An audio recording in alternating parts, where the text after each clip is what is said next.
Buenos días. Este año, como todos los años en el país, se tendrá que abordar el tema del salario mínimo. Hay una comisión encargada de ese aspecto que está conformada por el gobierno, representada básicamente en el Ministerio del Trabajo, el Ministerio de Hacienda, el DANE y los empresarios que están representados en los diferentes gremios y los trabajadores cuya representación recae en las centrales obreras y en las confederaciones de pensionados.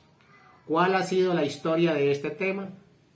La manguala que existe o que ha existido siempre entre los empresarios y el gobierno, que termina imponiéndose sobre las aspiraciones de los trabajadores.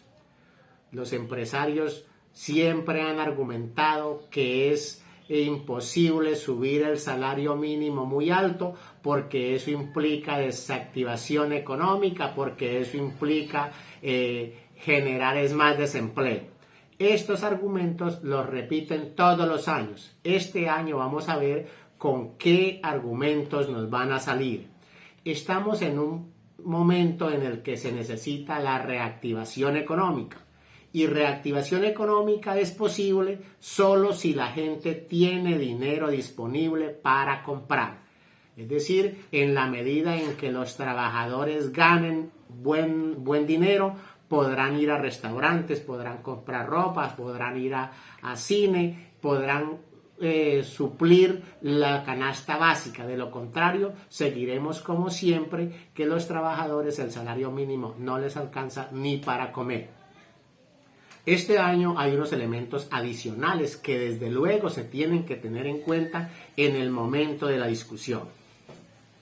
Uno es que la inflación va a estar por encima del 5%, la inflación en términos generales. Dos, es que la inflación en lo que es la canasta alimenticia está por encima o al borde del 15%. Los alimentos como la carne tienen una inflación del 29.55%, las papas una inflación del 71.86% y los aceites comestibles del 44.29%, según estadísticas del propio DANE. Y además de eso, los productos que son regulados por el Estado, que no hace ninguna regulación o que la regulación la hace a favor de los dueños de esto, como son los servicios públicos y los combustibles, tienen alzas muy superiores a la inflación. Pero volviendo al anterior, si los alimentos van a subir o han subido más del 15% y los trabajadores de salario mínimo, esa plata, el salario lo dedican básicamente para suplir sus cosas alimenticias, pues lo lógico sería que el incremento salarial estuviese por encima del 15%. De lo contrario, no tendrían cómo seguir alimentándose. El otro punto es que en qué consiste lo que los trabajadores pueden consumir en Colombia con el salario mínimo. Pues una alimentación precaria. Las cifras son escandalosas en el sentido de decir cuántos millones de personas se comen solamente 2 comidas al día y cuántos millones de personas se comen solamente una comida al día. Eso tiene que ver con la precariedad del salario.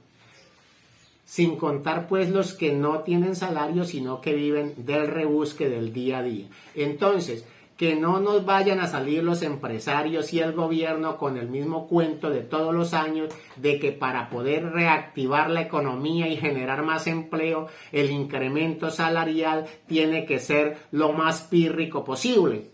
No, si el gobierno en verdad quiere una política de reactivación salarial, tiene que hacer un incremento salarial no generoso, sino que se ajuste a la realidad. Es decir, un incremento salarial, creo yo, que tiene que estar por encima del 15% para que los trabajadores puedan suplir sus necesidades alimenticias básicas.